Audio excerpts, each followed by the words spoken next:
No episódio de hoje, eu convidei a doutora Camila Nicolucci. Ela é médica psiquiatra para um bate-papo sobre ansiedade e depressão na mulher. A Camila é médica pela Faculdade de Medicina da Universidade São Francisco.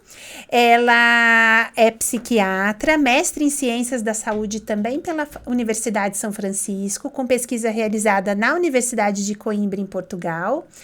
Está fazendo doutorado em Ciências da Saúde. Ela é docente na Universidade São Francisco dos cursos de Medicina, Psicologia, da residência médica em Psiquiatria e da pós-graduação em Saúde Mental.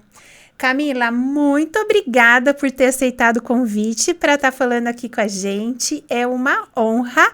Então, tá no ar um novo episódio do podcast. Oi, Débora. Oi, gente. Tudo bem? Eu que agradeço imensamente o convite.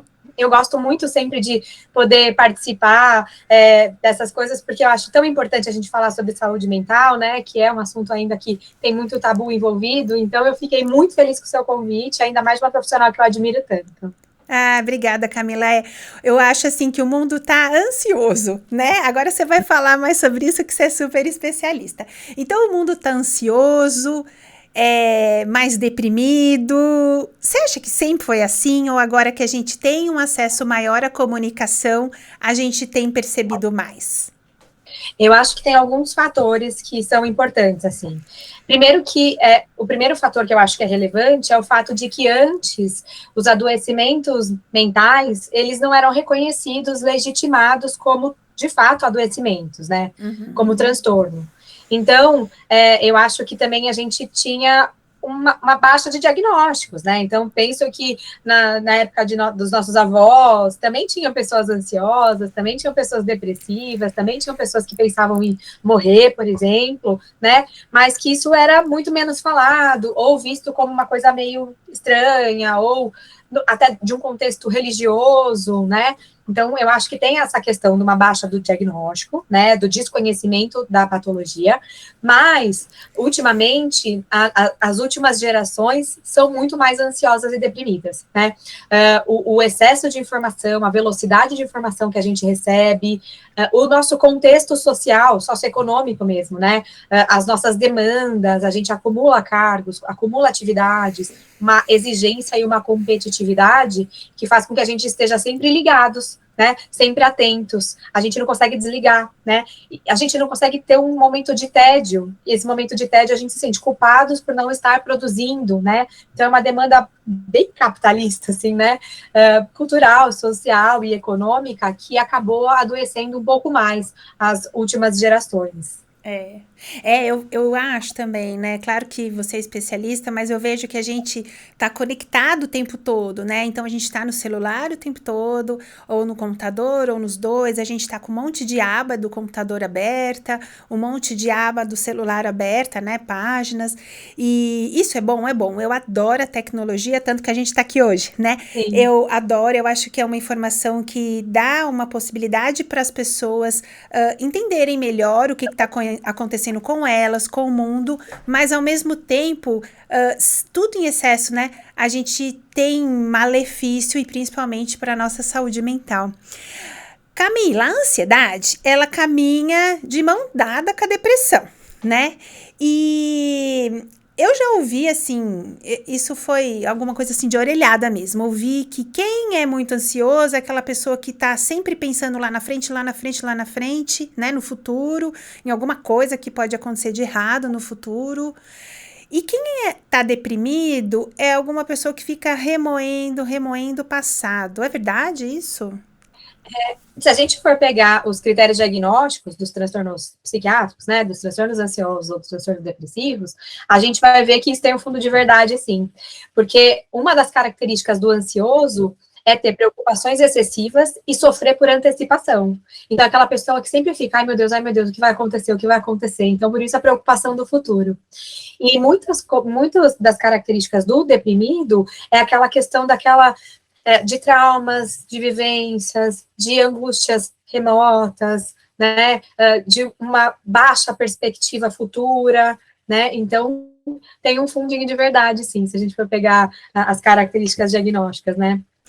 E a mulher tem mais risco de ter essas doenças? Tem sim, Débora. Na verdade, a gente não. Os artigos, os estudos que eu conheço, assim, eles evidenciam alguns fatores, não sabemos exatamente o porquê da prevalência, pode ser, inclusive, porque mulheres procuram mais, né, porque tem até menos preconceito, né, homens não se permitem muito adoecer, então, no geral, procuram menos o serviço de saúde, então pode ser isso também um fator que dê uma discrepância maior entre o diagnóstico no gênero feminino do que no gênero masculino, mas transtornos ansiosos, transtornos de humor no geral, né, ansiosos e depressivos, são mais prevalentes em mulheres. Hoje em dia, né, ultimamente, a gente percebe um aumento ainda mais desses episódios por conta da sobrecarga mesmo, né, feminina. Eu acho que a gente não pode falar de transtornos mentais em mulheres e não falar dessa sobrecarga toda, né. Eu acho que é muito importante a gente trazer isso à tona, porque a gente lutou muito para conseguir nossos direitos, mas a gente só lutou para conseguir nossos direitos, adquirimos esses direitos, mas a gente não adquiriu ajuda nenhuma com isso. A gente só foi acumulando cargos e funções e ocupações né, e problemas. Então, tudo isso acaba gerando um estresse maior, né? A gente tem uma demanda muito maior na nossa vivência no geral. A exigência feminina também é maior, mesmo no mercado de trabalho, né? Então, se eu trabalhar num cargo de equivalência com um homem, muitas das vezes o homem vai ganhar mais que eu, independente da competência, né? Então, tem todas essas questões que são fatores estressantes, né? A gente não pode desconsiderar todos esses fatores de estresse que são muito relevantes. Então, tem tudo isso, né? Então, eu acho que tudo isso são fatores que a gente tem que levar em consideração quando a gente fala do adoecimento mental também, até porque transtornos psiquiátricos, eles são de causas multifatoriais. Então, a gente não está falando só de uma alteração genética, de uma hereditariedade, de algum neurotransmissor que está ali. Óbvio, os neurotransmissores têm um papel muito importante nas disfunções de humor, mas não é só isso, né? Tem todo o contexto, a minha vivência, o meu meio cultural, social, religioso, enfim, tudo isso, né? E por isso que é importante também aí a terapia, né? E falando assim na gente, nós somos médicas, mulheres, a gente enfrenta bastante barreira para chegar onde a gente está hoje, né? E a gente enfrenta a barreira todo dia, mas eu acredito que a gente tem se empoderado e o mundo tem tido uma liberdade maior para a gente se empoderar. Mas ao mesmo tempo que a gente tem salários menores, a gente tem tudo isso que você citou, eu vejo muito a mulher achar que ela é uma mulher maravilha. E eu falo até para as minhas pacientes, para as minhas colegas, para minha filha, parente, eu falo, olha, gente, Mulher Maravilha é só no cinema, né? Não existe na vida real Mulher Maravilha, porque eu acho que a mulher, a pessoa que tem um cromossomo XX, né? Então, sem falar só em mulher, né? A pessoa que tem um cromossomo XX, eu acho que ela tem uma autocrítica, uma autocobrança muito exagerada, e isso faz com que a gente viva também nesse estado, nessa bola de neve de ansiedade, depressão, e esse contexto do mundo que a gente foi conquistando leva também a gente a ficar ansioso, né, como você bem colocou. E então, às vezes, a terapia, né, passar com um psiquiatra quando a gente tem algum problema, que às vezes a terapia é ótima, mas ela precisa estar aliada a algum medicamento, né? Eu acho que tudo isso vai deixar, eu até brinco, a cruz mais leve para a mulher, né? Porque a gente tem uma jornada da vida que foi nos dada, e eu acho que a gente tem que viver bem todos os dias, e apesar das adversidades, a gente tem que encaminhar para não descer do salto, né, Camila? Exatamente.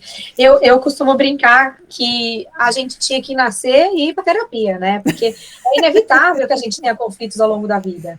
E a terapia, ela não é para resolver conflitos, na verdade, é para ela fazer a gente ter um autoconhecimento para conseguir resolver conflitos de maneira menos sofríveis. Né? Conflitos a gente vai ter, problemas a gente vai ter, sempre vai ter alguma coisa, né? É impossível. Aliás, que chatice se fosse tudo perfeito, né? Sem aprendizado, sem aventura, sem desafios, não tem graça alguma. Mas a terapia, ela tem muito essa função também. Óbvio que se eu tenho um transtorno psiquiátrico, eu vou buscar terapia para me ajudar, enfim, nesse transtorno, mas eu preciso tentar ter a compreensão dos meus traumas, das minhas vivências, até das minhas características de personalidade, que fazem com que eu tenha um modus operandi. Sempre que eu tenho algum tipo de frustração, sempre que eu tenho algum tipo de problema, eu tenho uma forma de agir, que é minha, intrínseca, que eu fui adquirindo ao longo da minha vida. E aí a terapia vai fazer com que eu consiga modular isso de maneira que isso fique menos sofrível para mim, né? Então eu acho muito importante fazer a terapia, mas é óbvio que em muitos casos a terapia só não vai ser o suficiente, porque daí o paciente já está num sofrimento, já está num adoecimento mais grave, tem risco, né? Às vezes risco de vida, né? Risco de morte, na verdade. Então, aí a gente precisa fazer uso de medicações. Então, a medicação, ela é um adjuvante ao tratamento psicológico. Então, eu acho que é muito importante, mas a gente também não pode recriminar, né, os remédios, porque as pessoas às vezes torcem o nariz, medicamento psiquiátrico, mas eles salvam muito, né? Eu costumo dizer que a terapia é uma leitura da alma, você consegue se ver no espelho a sua alma para você conseguir caminhar. E eu acho que, falando nessa parte aí de terapia oral, de medicamentos para problemas psiquiátricos, né, é que o psiquiatra era bem estigmatizado no passado, né? Que era visto como médico de louco, entre aspas, né? E isso foi mudando, ainda bem, foi mudando a visão de mundo.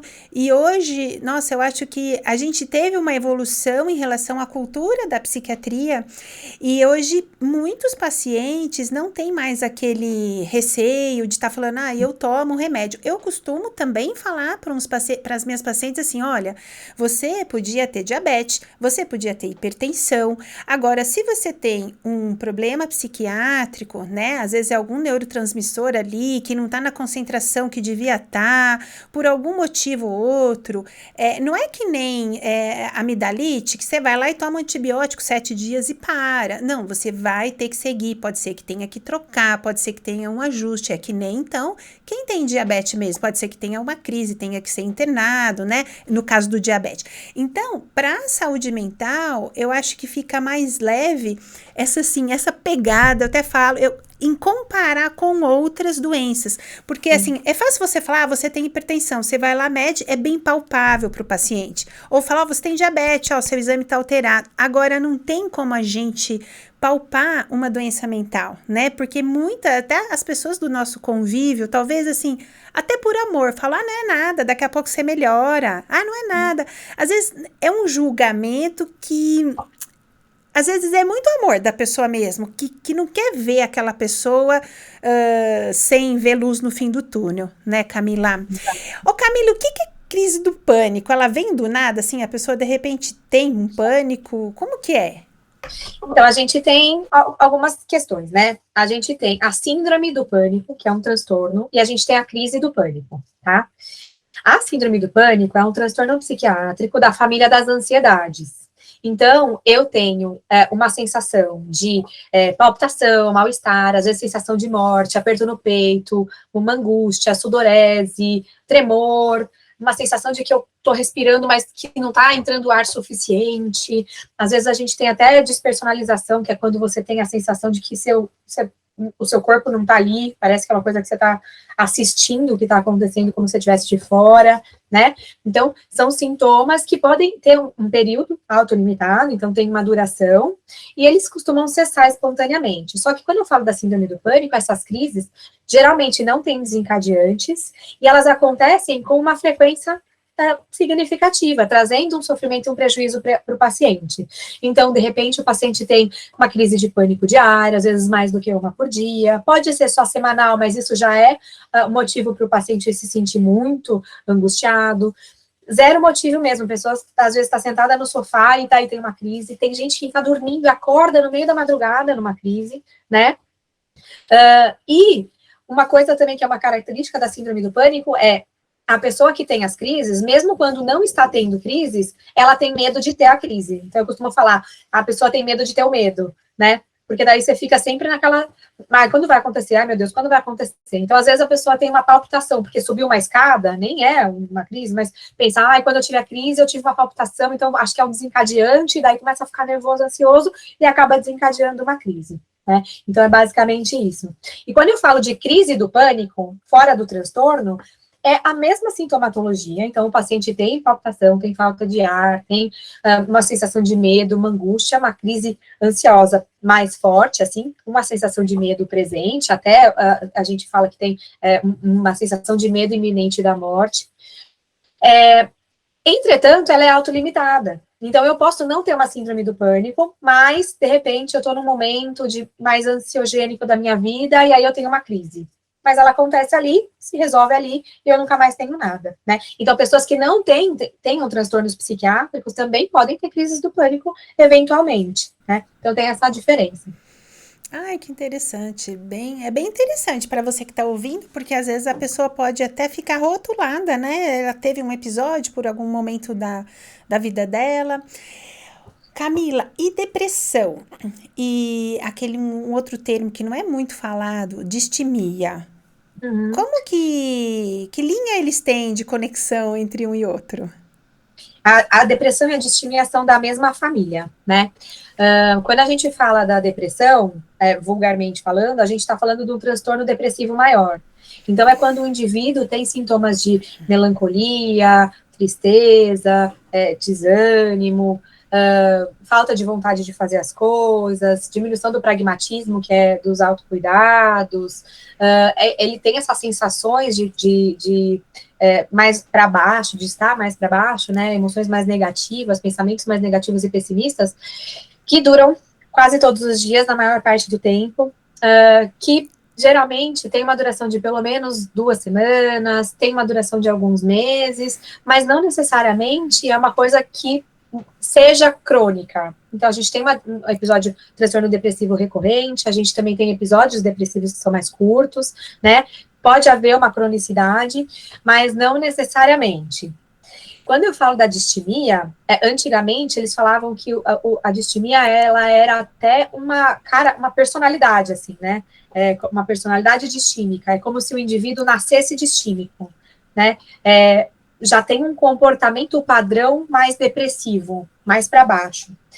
Hoje em dia a gente entende a distimia não como se nasceu, como tem um comportamento padrão, apesar da gente perceber que são pessoas geralmente mais introspectivas, mas a distimia é quando o indivíduo tem esse padrão de comportamento mais depressivo, mais para baixo, com humor abaixo do que a gente esperaria, que é o normal, mas constantemente abaixo, com pelo menos 1 ano, né? Então, quando a gente fala, vamos supor que eu tenho uma linha aqui do meu humor normal. A minha depressão, eu tô entre o humor normal, eu posso descer, posso voltar para o humor normal. Quando eu falo da distimia, eu estou geralmente aqui para baixo. O que não significa que um distímico não possa ter um episódio depressivo maior, porque daí eu posso ter também, né? Mas é basicamente isso. A distimia é uma coisa mais constante, mais crônica, mais prolongada. Quase como se transformasse numa característica mesmo do indivíduo. Às vezes você pergunta, mas como que é o seu basal? A pessoa fala, eu nem sei, não lembro mais, eu me lembro de ser triste sempre, assim, não sei, né? Então, geralmente é essa característica. Uhum. Ah, legal. Ô Camila, e a mulher, na fase reprodutiva, ela tem a menstruação, né? E tem os dias antes de menstruar que atrapalha um pouco, e a gente até pode resumir, reunir os sintomas e falar que é a síndrome pré-menstrual e tem sintomas psicológicos, né? Sim. Assim como a mulher depois da menopausa, talvez por uma carga aí de vida, né? O que você fala aí dessas duas fases da vida da mulher? Primeiro que causas hormonais de transtornos psiquiátricos são diagnósticos diferenciais importantes, né? Então, a gente sempre investiga se não tem nenhuma alteração hormonal que esteja desencadeando os sintomas, porque pode ser por outro motivo que não Sim. puramente psicológico, né?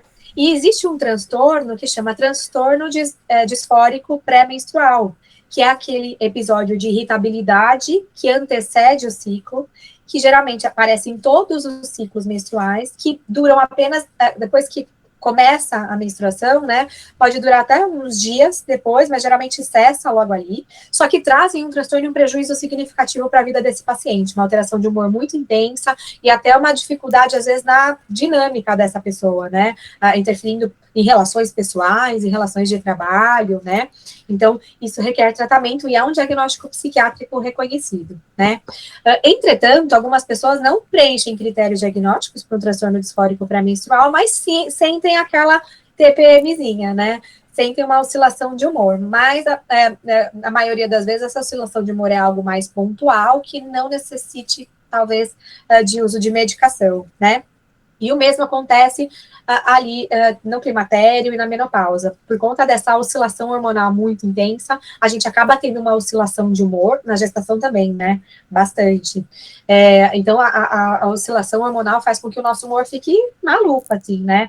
Muito oscilante, de repente irritada, de repente triste, de repente feliz, de repente nada, né? Então, isso pode acontecer. E muitas vezes no climatério ou na menopausa, a reposição hormonal por si só já regula isso. Orientações nutricionais também são muito importantes e acabam tendo uma interferência positiva, atividade física também, mas muitas vezes essas oscilações acabam acarretando prejuízo na vida do paciente, a gente também precisa medicar com medicamentos psiquiátricos, né? Então, eu acho, assim, na minha concepção, atividade física e regulação nutricional estão sempre ali na primeira linha de tratamento, junto com as outras coisas, né? Então, tanto na TPM quanto na menopausa, eu acho que fazem uma diferença bem significativa. E eu costumo dizer para as pacientes que não é fácil ser mulher, né? Não é difícil também, mas não é fácil, porque assim, primeiro tem a TPM, depois vem a gestação, depois vem o pós-parto, daí depois vem o climatério.